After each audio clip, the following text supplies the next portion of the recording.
Cover করতাম। আমি পৃথিবীতে এরকম কোনো মার্কেট পাই নাই, maybe Singapore close to that, but পৃথিবীতে এরকম কোনো মার্কেট আমি কখনো পাই নাই যে মার্কেটে কোনো সমস্যা নেই। আপনি যারা ভিয়েতনামে ব্যবসা করে, আমার ভিয়েতনামে অনেক ক্লায়েন্ট ছিল, যারা ইন্ডিয়াতে বিজনেস করে অনেক ক্লায়েন্ট ছিল ওখানেও, তাদেরকে জিজ্ঞেস করলে তারাও আপনাকে ওই দেশের কী কী সমস্যা এবং ওই দেশে কেন ব্যবসা করা উচিত না এরকম 10টা পয়েন্ট বলতে পারবে। So every country comes as a package. প্রত্যেকটা দেশেরই কিছু সমস্যা আছে, কিছু পজিটিভস আছে।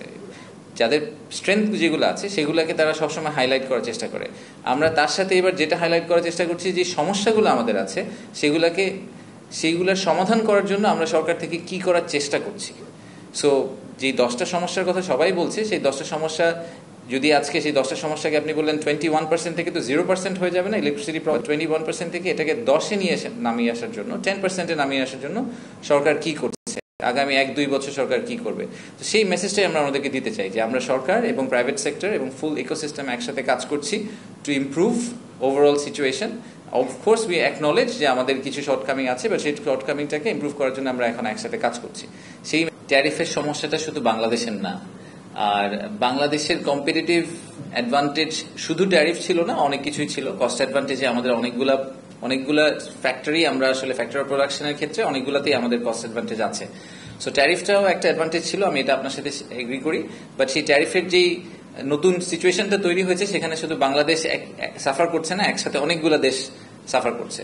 তো এই ব্যাপারে তো আমরা খুব পাবলিকলি আসলে প্রধান উপদেষ্টার চিঠিটা পাবলিশ করে দিয়েছি। আমরা কিভাবে আগানোর চেষ্টা করছি এটা পাবলিকলি আমরা আসলে শেয়ার করেছি।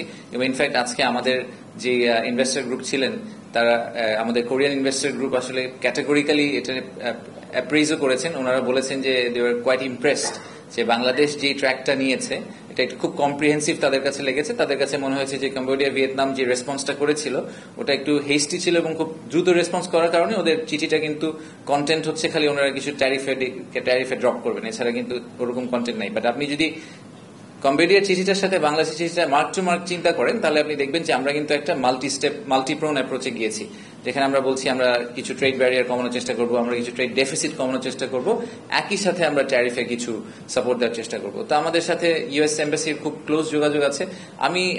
আমি বলবো যে আমরা চেষ্টা করে যাচ্ছি, এবং আমাদের ইনভেস্টাররা এখন যখন আসবেন তার কাছে আমার মেসেজটা exactly that, it's a very fluid situation as you know. প্রতিদিনই নতুন একটা কোনো আপডেট হচ্ছে।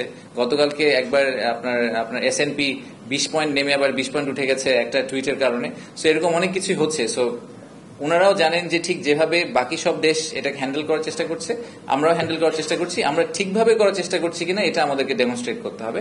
সেটা এখন পর্যন্ত আমাদের আজকে ইনভেস্টরদের সাথে কথা বলে মনে হয়েছে যে ওনারা মনে করছেন যে আমরা রাইট ট্র্যাকে আছি। For more updates, follow us on Facebook, subscribe our YouTube channel, get the latest update on www.daily-sun.com.